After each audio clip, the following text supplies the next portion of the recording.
I'm going to talk a bit about Quakers' work in the world, and we've heard from Jenny about the testimonies, and the particular aspect of work that I'm going to talk about is Quaker United Nations work, and that chimes in very much, particularly with our peace testimony. I would suggest honesty, integrity, equality, and certainly social concern.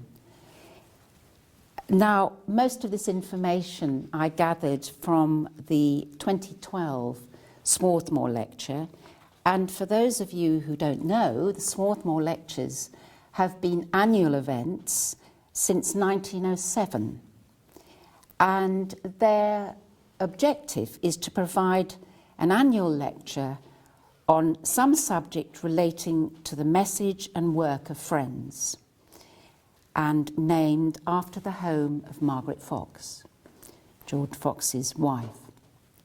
Now, the Swarthmore Lecture this year, and those of you who've read the book review I gave in the newsletter, I'm repeating most of what is there.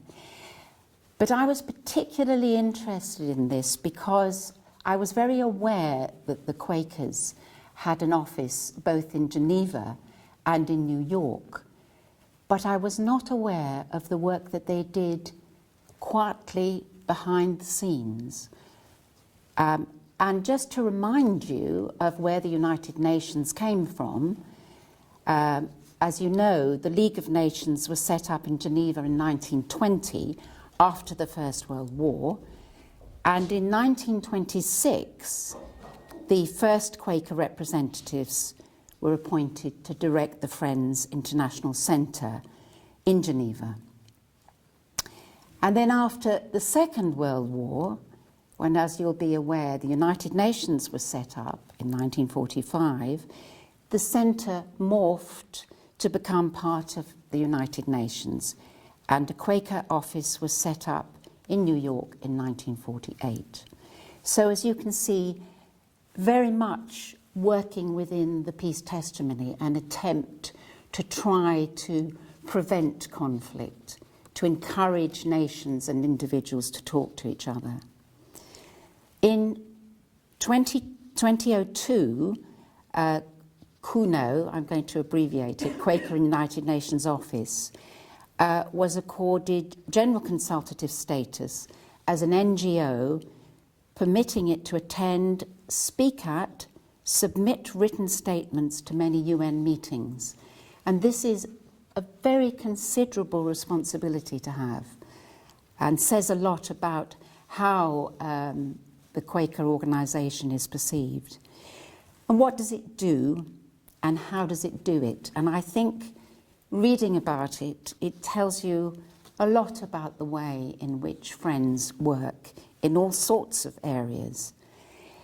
And certainly in terms of social concern and peace, the kind of issues that the United Nations offices have worked on include child soldiers, women in prison, children of prisoners, the abolition of the death penalty, conscientious objection to military service, and we've already had reference to conscientious objectors, particularly Friends, during 2 world wars, refugees, the rights of Indigenous people, and also torture. And it publishes an annual report on the United Nations Human Rights Council. So it is very pivotal in terms of the human rights work of the United Nations.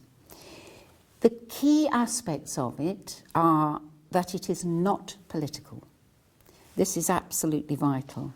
It is financially independent, so it is not dependent on any particular organisation, and it is entirely neutral, and is prepared to talk to, and what is equally important, listen to anybody.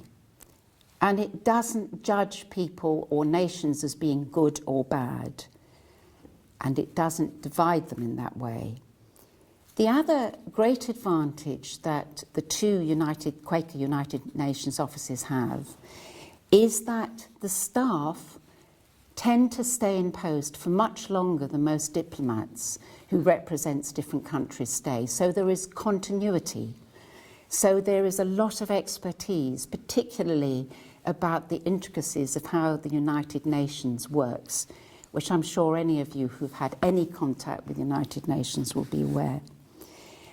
And therefore, not only does it help to develop a lot of these human rights issues, to take them forward, it can advise people, individuals and countries on how to take particular issues forward. They work very much behind the scenes, and therefore we don't know an awful lot about what they know, but the individuals and the organisation people have great regard for it. And I thought how very Quakerly that the Quaker House lunches have become, and we all like cake and we all like coffee and we all like tea, but these Quaker lunches have become a very important part of the way in which they work. People sit round a table, that's significant, there's no hierarchy, as we're used to with our meeting, we're not used to a hierarchy. And at these lunches, which significantly take place in the 2-hour break between the meetings of the United Nations in the morning and in the afternoon. And they may be lunches, they may be coffee, they may be tea, but it gives a chance for individuals to come and talk about different issues. They're not minuted, they are entirely confidential. So they very much have the reputation for being individuals and an organisation that people can come and talk to about how to take things forward, and indeed they will bring people together who perhaps are having difficulties and perhaps are in some senses in conflict. And finally, Rachel Brett in her Swarthmore lecture summarises what she feels are the challenges of the work, and I'm quoting from her words. Peace, justice, and the fact that there is something of God in everyone. Hence our approach to people and non-discrimination of all kinds are, for me, the touchstones of living our Quaker values. To work as a Quaker, not merely for Quakers, is a real challenge. I think this is very significant. It means that you have to be prepared for your actions or inaction and attitudes to be measured against Quaker beliefs and testimonies. To be visibly a Quaker means that Quakers are judged by you.